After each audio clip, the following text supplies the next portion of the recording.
Oh my lord, it's typical Italian football, typical Leeds United football. How many times are we going to sit there and say and do the same things, man? Week in, week out. We're like broken clocks for the past few years.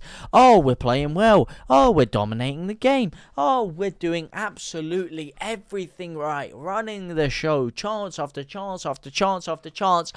And what do we do with those chances? Oh, that's right. We completely piss them up a toilet wall.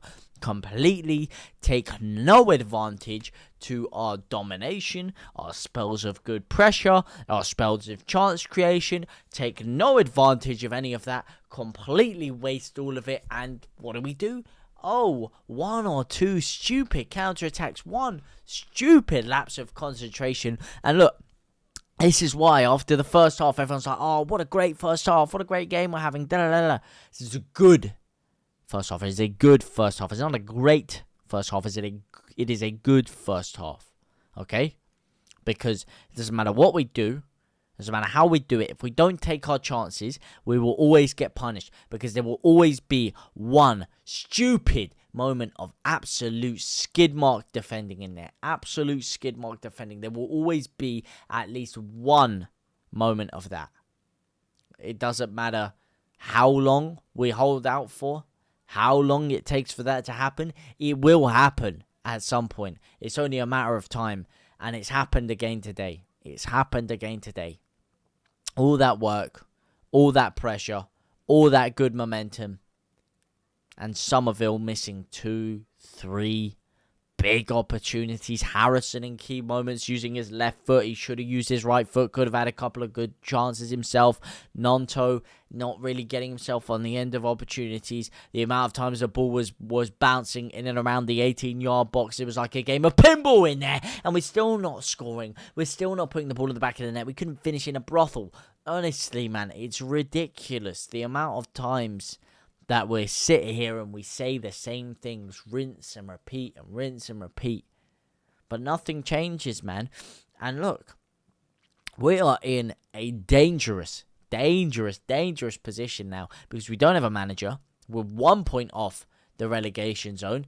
If Everton win their game, they go above us. We're in the relegation zone with 1 point above Bournemouth, who have been absolutely torrid this year, on the same games as them.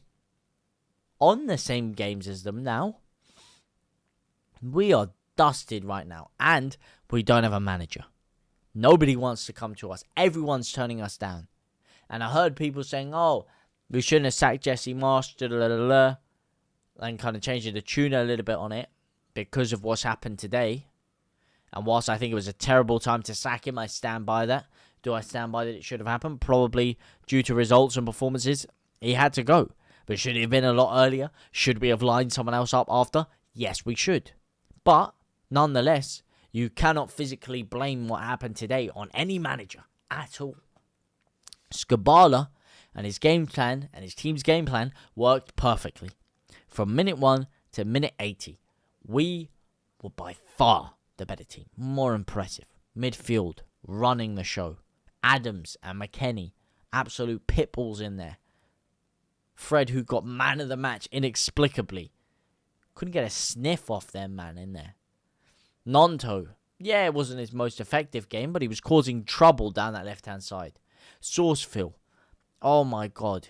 He was intercepting loose balls. He was getting inside so many times, picking up those loose balls and hitting them straight on the counter. He got in so many great, dangerous positions. He played so well doing that. So well.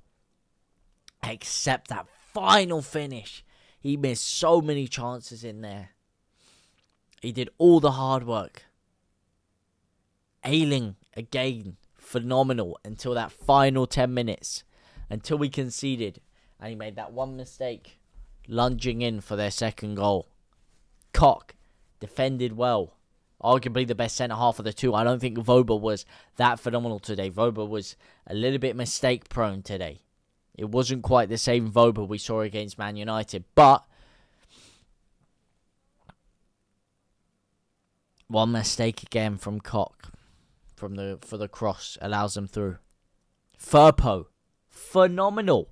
Phenomenal. My man of the match. My man of the match. Senior Daddy Tier subscription Firpo. And this is what I don't get. Why has he not been playing left back? Why has he not been playing left back? He didn't get taken down on that left-hand side once. I cannot remember one time where someone took him on and managed to get past him, get round him, get through him. Going forward, phenomenal. Driving forward. One time he gets the ball, he takes it through about 3 or 4 players, runs 60 yards up the pitch, plays a beautiful through ball to Somerville. His final ball across, just leaving a little bit to be desired for Somerville. Firpo, phenomenal today. My man of the match. Senior Daddy Tier subscription Firpo. And why we've been missing that, why we've been missing having an actual fullback that can attack on that left-hand side is beyond me. Because he gives us so much more going forward. Rata, when he came on, I thought he was actually decent. I thought he impacted the game well. There's a couple of times where he had a simple ball on and he started double backing himself and trying to dribble through everyone all the time. But, you know, that aside, I thought he actually impacted the game very positively. Harrison, I thought, was pretty good as well. You know, his final ball was a little bit off at times, but he was putting some good deliveries in there at times. And he was really running, you know, he was running himself ragged. He was pressing them back like nobody's business. He was picking up the ball in tight areas and getting leads on the attack quickly. I just can't believe it. It's so gut-wrenching. It's so painful to do all of that and then just one shot, one bang. Rashford, again. You can just feel it happening. And it's terrible. Is so painful. But that's Leeds. That's Leeds. And, you know, it's a damning indictment of where we are right now. A damning indictment. And I don't want to be too down, too dour. You know, I like to stay positive. And there are a lot of positives to take out of that. But when you don't have a goal scorer on the pitch, that's what happens. And we're too overly reliant on Rodrigo to get us goals. We've seen it now. We've seen it twice. 3 times. Sorry. When Rodrigo's injured and Rodrigo's out and we no longer have him, we really struggle to score. We're so reliant on him. It's unbelievable. Unbelievable. But that's the game of football. That is the game of football. And unfortunately, it is another week. Another loss. And one that we really shouldn't have lost. And now, where do we get the wins from? Can you guys think of some positives? Who would you guys say was your man of the match? Who would you say was your most impressive performance? And what do you think we have to do to change this up? What do you think is going wrong, guys? Let me know your thoughts down in the conversation down below. But for now, guys, I will see ya very, very soon. Au revoir, my brothers and my sisters.